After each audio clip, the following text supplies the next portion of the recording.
Are you guided by thoughts or by intuition? Me, I'm guided by voices. We have a super special guest, Patrice Cokley, CEO and lead strategist of the Bassline Group. She's all about helping the underdog to succeed. We're not messing around today. We got a good one for you.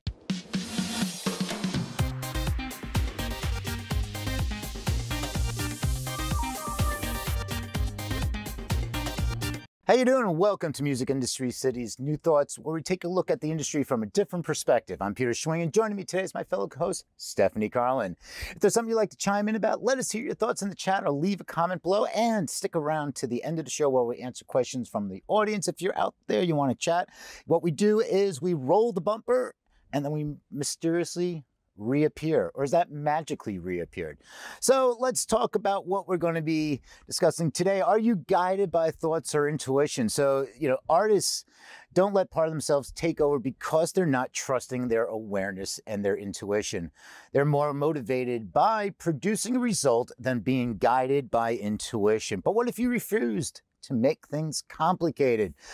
To talk about more about this, and I just totally said more about this. Wow, I got caught up in my own sentence structure. But Stephanie Carlin's going to do a much better job than I am. Stephanie.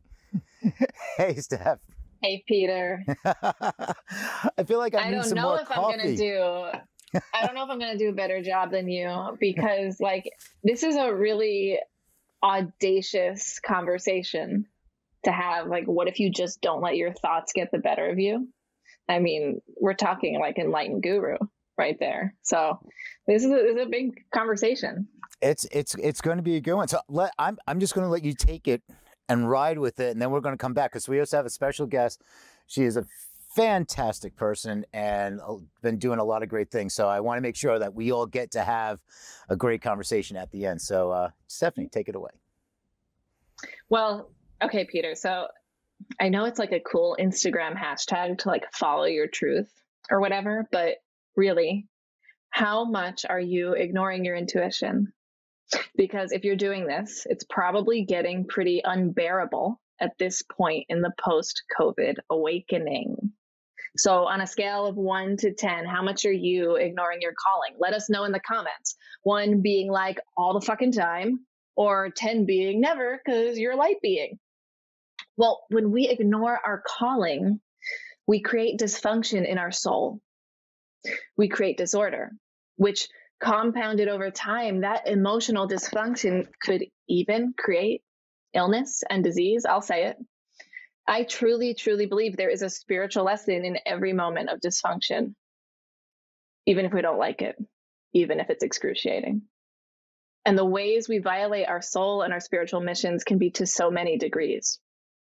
So let's just think of it in the scope of art and business. When it came to my art and my creative business, I spent about 5 years using other people's methodologies that had been passed down to me. And I just tried so hard to make it my own.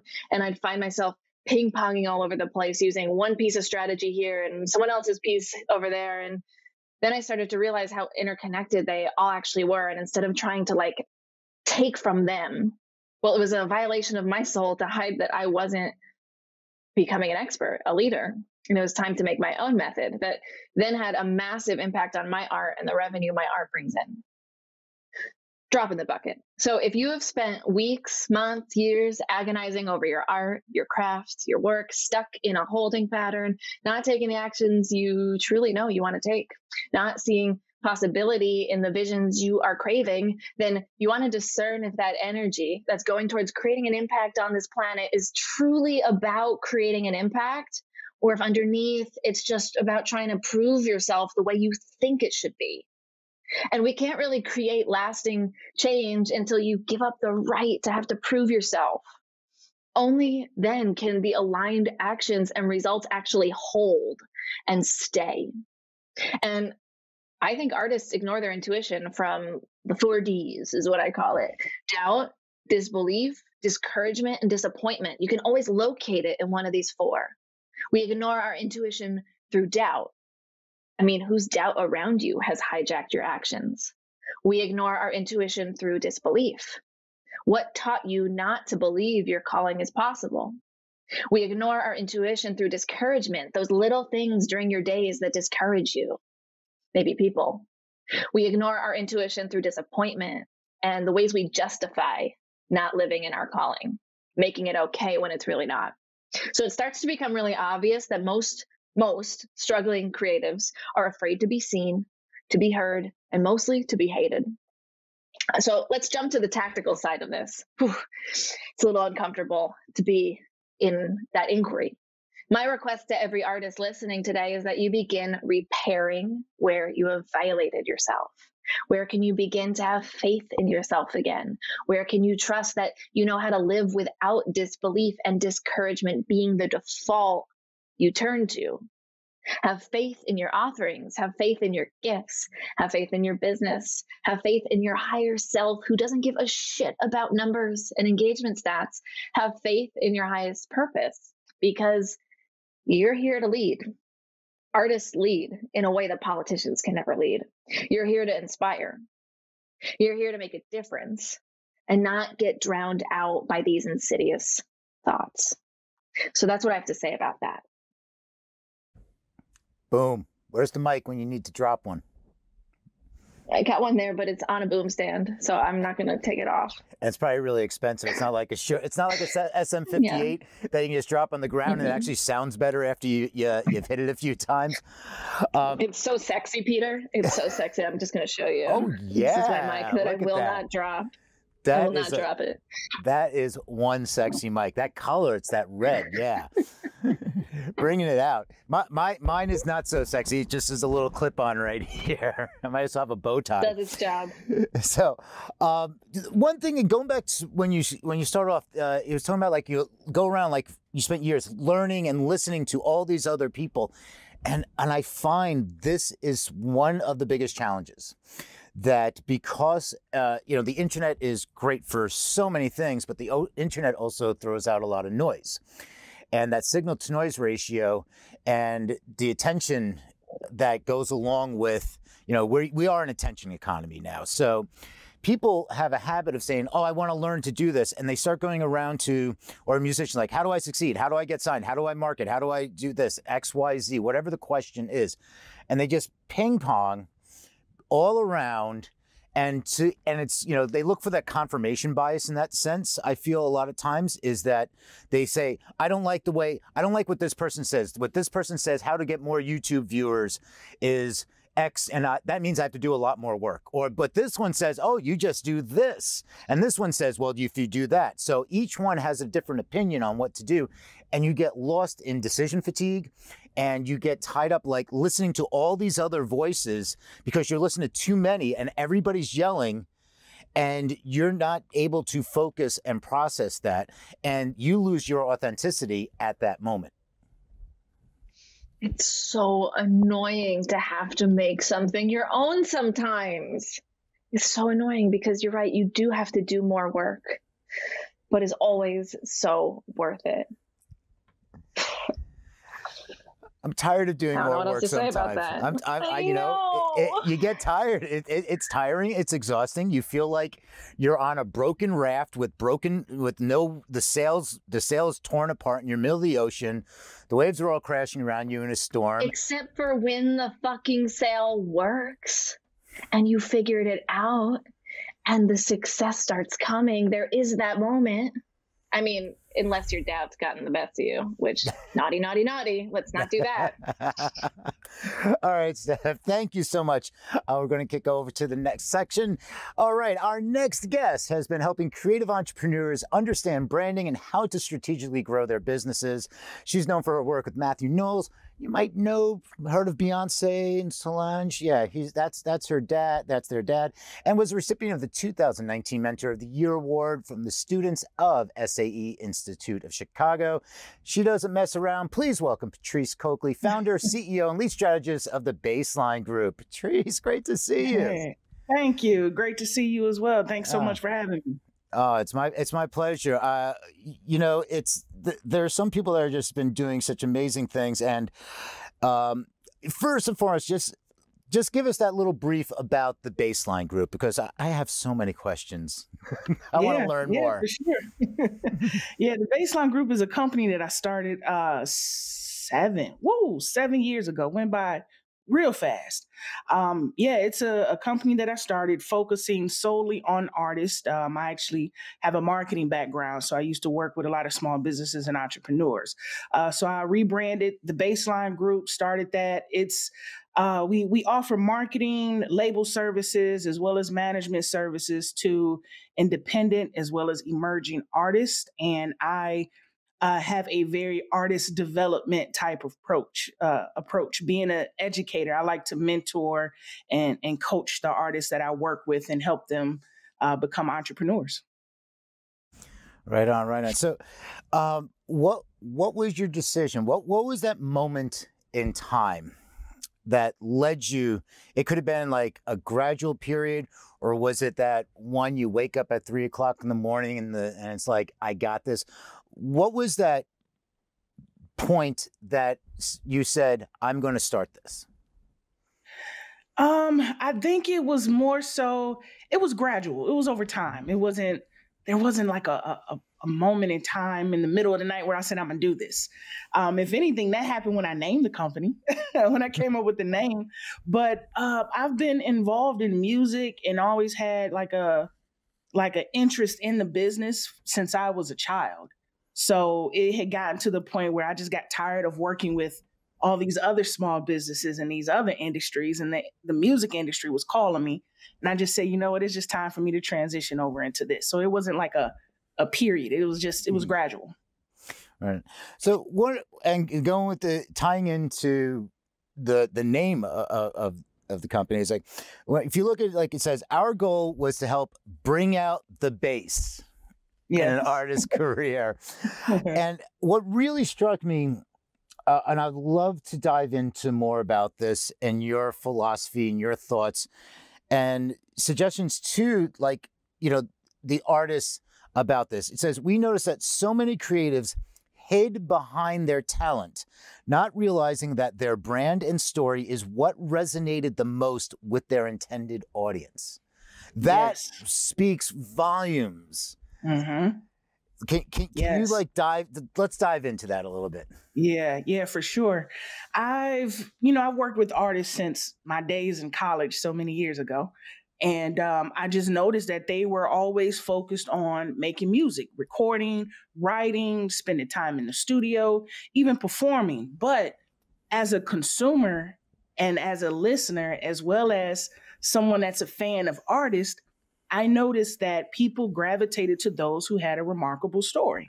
It wasn't necessarily the music. It was, okay, who are they? What are they about? What are their interests and things of that nature? So I said, this is where a lot of artists, I feel, they lack in that area, whether it's they want to focus on being cool and looking cool in the studio, or, they don't want to put their business out there. I just feel like right now with social media, this is the time to, be relatable. At the end of the day, as fans, we want to engage with someone that's relatable. So I try to get artists to think in that way. So yeah, that's pretty much where that came about. All right. What do you think? We're going to bounce around in the timeline here. Yeah, for sure. And the you talk about the branding and the authenticity and being on social media, and also since you align with brands, I mean brands want to align with the artists that have like a similar mission or a passion, and we look at right now, since everything is digital, where do you see the artists focusing? That should be focusing, so when we come out of this in the next year, and what do you see as the trajectory leading into the end of the COVID quarantine when we're all back out there? Yeah, for sure. Social media, this is where they need to live. They need to mainly Instagram, and I would say somewhat on YouTube, wherever you can be visual and post videos. Even TikTok. TikTok is real hot right now. And that's because people want to get a glimpse of your life, and right now this is where you really, I tell artists all the time, this is where you need to be. Let people know how you're dealing with the pandemic. How are you trying to, push through? Or, right now, a lot of artists, they're not performing, that some of them are not even recording because of COVID restrictions and whatnot. So it's like, all right, tell people, how are you getting through this time period, and communicate with them online. So when we do come out of COVID, you do have an audience, people that's going to be looking forward to seeing you perform. There's going to be that anticipation. Like I envision that. I envision and kind of predict that happening, whether it's a year, 2 years from now, that there's going to be a surge in live shows at venues because we're all experiencing COVID fatigue. We're tired of sitting in the house, but not to mention, we want to see some of our favorite artists that we've been watching online as well, whether it's on TikTok, live stream shows, it's on YouTube or their Instagram. So that's where I kind of see where it's going. So because of that, artists need to live online. Somebody was just saying over here in the chat, they're talking to like Twitch. Twitch too, like yeah, Twitch, the live streaming. So, you know, as somebody who like works, you know, artist management, things like that. One of the conversations that has been coming up that and especially on Clubhouse is about live streaming and social media. And they're talking about like, you know, what should the artist be doing? And this goes back to the authenticity. I mean, many people are saying it's been long discussions about this, and some of them not necessarily heated, but have gotten into a good dialogue about it, saying like, well, we shouldn't force our artists to do this. I'm like, of course, you don't force your artists to do anything. It's what are they comfortable with? But looking at a manager's role here in this, isn't it also the kind of role of the manager in a sense to say, here's the opportunities. I want to present you the opportunities and help guide you into this. Would you be interested in doing something like this? And how do you approach that? Like, you know, you can't force anybody to do anything. That's not what we're saying. But how do you bring that to, as a manager, bring that to the artist's attention? I get to know my artists and my clients. I get to know them like on a personal level, because sometimes the things that they struggle with, they deal with on a personal level. Even making music is personal for a lot of them, you know? So my approach is let's be friends, first of all. Let's be cool. Let's have a conversation. Let's get to know each other on a personal level. So that way I can, you know, sift through the noise and see what would be the best options for you. You know, I have an artist now in Montreal. I was just texting her earlier today. She's going through stuff. And, you know, I had a conversation with her. And right now we have a lot of things planned on paper, but I'm like, all right, she's going through something. This is where I need to be big sis, you know, and help her get through what it is that she's going through. So that way we can go out and tackle the world in a sense. So it's just a matter of getting to know your artist and sifting through what's out there, so that way you can make so you can approach it in a more efficient way. Right on. Well, one of the things that recently happened with Bassline Group is you struck a partnership with Symphonic Distribution, which is such a great company, and their growth has been phenomenal, and it's a real good team. It's good people. So tell us about, like, you know, what was it that, what was your goals? Like, why would you, you know, when you're looking at distribution companies, first is, you know, what is it that you're looking for? And then why did you go with Symphonic, and what does that mean for Bassline? Sure. Yeah. One of the things I look for is, you know, the people, like you said, they're a good team. I'm pretty hands-on with my artist and the business in general. So I like to work with people that I enjoy working with. And I've met with quite a few people that work there over the years, have developed relationships. And I'm just like, this is a cool ass company. Like, not only are they cool, but I'm like, the people are cool as hell. Like, okay, I love them. So it had gotten to a point where I felt like working with all the artists that I've worked with and the ones that I currently have now on my roster, I just felt like I tapped out with what I can give them, some of the services. Because sure, we can use DistroKid and I can do some marketing and whatnot, but they have the relationships and the capabilities that I personally don't have. So I said it would be best if I partnered with, for one, a company that I like, a company that's transparent, and that's just cool and can offer things that I can't myself. And yeah, this is where we are. So I approached them, sent them a message, and let them know who I was working with and what I had going on, what I foresee in the future. And they said, hey, let's do it. I love that. It's like, let's just make things happen. So I want to bring Stephanie back in because I can see her behind the scenes here, and she's got the smile on her face and everything. And I know, oh, wait, I didn't mean to bring Stephanie up. That's why she has the smile on her face. I'm just going to do this. I pressed the wrong... I have foot pedals down here. And I was like, oh, and I just clicked the wrong one. See, I'm also, when I'm doing this, I'm like the singer and the drummer at the same time. So sometimes I have a habit of pressing the wrong button. I was also fixing something too while you were talking and listening. So it's a whole bunch of things going on behind the scenes here. And, you know, I'll tell you here, the authenticity, and I'll tie this in as, I was speaking to somebody the other day, and we were talking about, like, you know, getting mad at yourself about something. And I was like, you know, if I screwed up, I'm so hard on myself, and a lot of people are.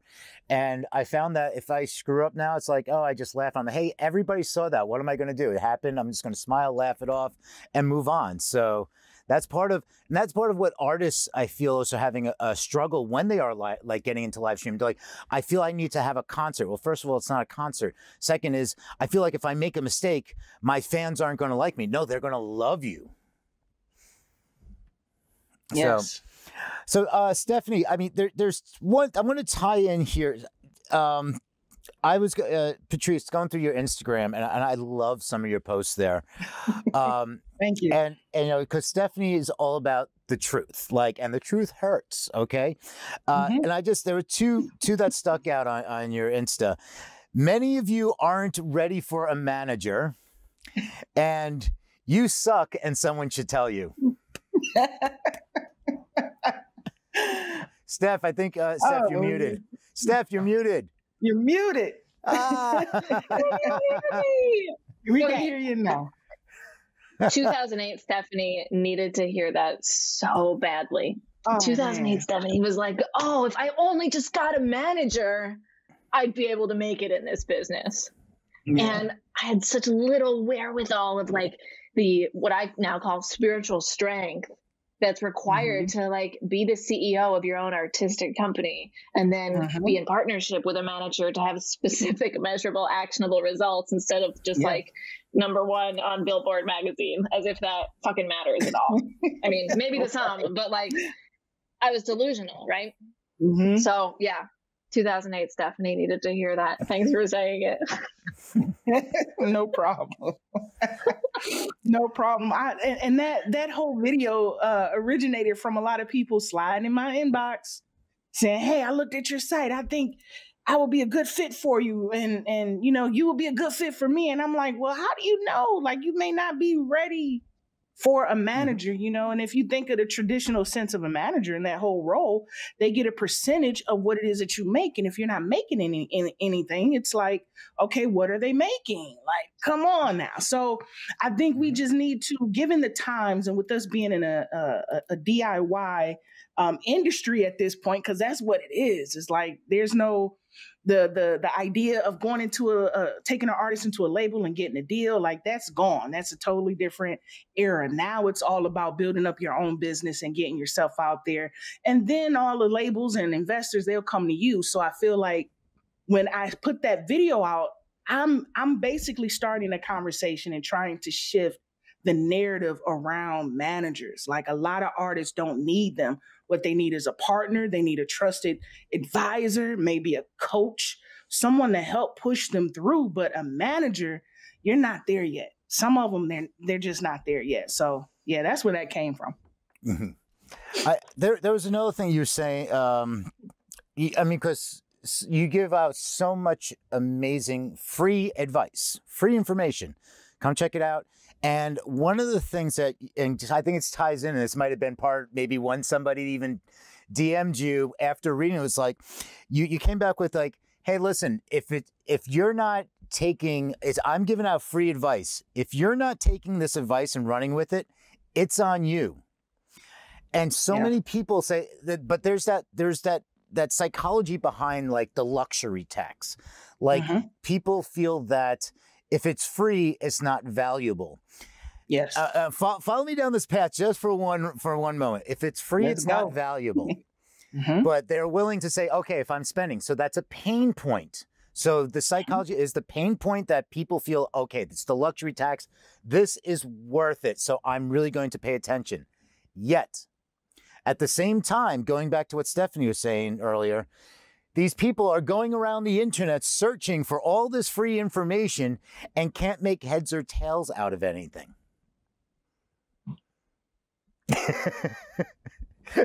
You're just like, yeah. You know, and that's what it is at the end of the day, because I do offer paid consultations where we do like a 90-minute session, or we can do, you know, something on a retainer basis every couple of weeks where we take a deeper look into your situation. Because yes, there's a lot of information out there.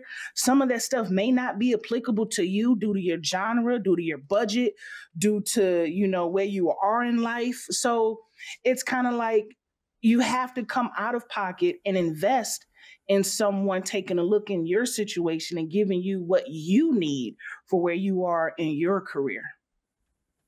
Right on. Steph, I know you deal a lot with that, with some of the people that you're coaching and your community. You have anything like to add on about that, like what your experience is? I have a quote that is framed above my dresser that I read every morning. And it's from Seth Godin, and it's called Pick Yourself. And Patrice, everything you're saying is so brilliant, because just as human beings, we'll do anything to avoid ourselves. We'll do anything to not pick ourselves, whether it's collapsing into a relationship to avoid looking at ourselves. Well, it's the same thing in our industry. We don't want to be responsible for ourselves. And I get so excited when an artist gets backed into a corner and has no other choice than to pick themselves. Yep. And the manager will come. There you go. And just to piggyback off of that, even us managers or people on the business side of things, we go through it too. You know, because there's a lot of information out there when we try to, you know, push artists. You know, I think about it all the time. Like, could I have done something differently? Could I have, you know, go about this a different way, or have a different strategy, or implement this, do that? And sometimes, you know, we can get caught up in some of the strategies and things online as well. I just put up on my Instagram stories yesterday, and I took a screenshot of it, and I'm gonna put it in my timeline. But I noticed a lot of people have been stealing my quotes in some of my videos. And I said something to the tune of, if you're going to repost or steal my stuff, at least put it in your own words. And if you're not that articulate enough, that's cool. Give me my credit. And I say that because I do not listen to everything that's out here. I purposely block myself off from some of the other gurus and some of the other music industry people, not because I don't support or I think I'm better than them, but I want the content that I put out to come from me and my own personal experiences. I mean, I'm pushing 40 and I've been through a lot. So there's a lot that I could give and share with someone just on my personal experience alone. So all the videos I put up, those come from me right off the top of the dome. I hit record and I go in. So yeah, even me, I have to block some of that noise out and just focus on myself. So I get it. I like that a lot of the videos are also shot in your car. You're just like, boom, go. Yep, in my car, in my living room, in front of the window. You know, I have a fancy camera, believe it or not, and those didn't do well. So I went back to doing them on my phone, and people love it. Yeah, you just press go. It's like, it's instant. It's right. It's like, oh, I got this idea. Boom. Yep. So, you know, so saying you're like, you've been through a lot, and I know Stephanie tied in with strength. And so let's look at this also from the perspective of, like, you know, female Black executives in the music industry. And you talk about going through a lot, and you mentioned, like, you know, people are stealing your quotes, and like the challenges and like the opportunities that might be a finite in certain areas. How did you perceive and like go through and like break through that ceiling? And what advice do you have people, especially from the artist side and people in business that are looking and going through some of the same challenges that you might have gone through? Mm-hmm. You know, honestly, I don't think I broke through the ceiling just yet. I think I'm still pushing my way through.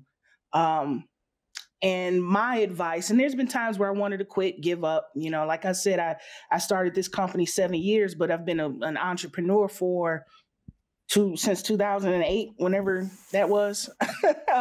So I still feel like I'm pushing through. My advice is to keep pushing, you know, because at the end of the day, what else are you going to do?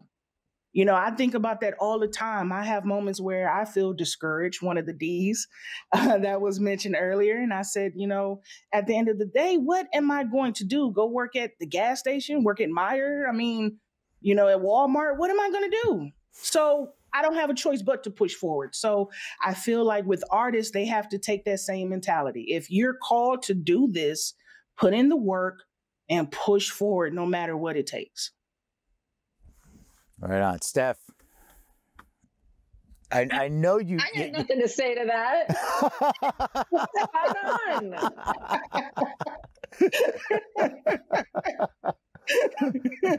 Steph's just like, I'm with you. I'm with you.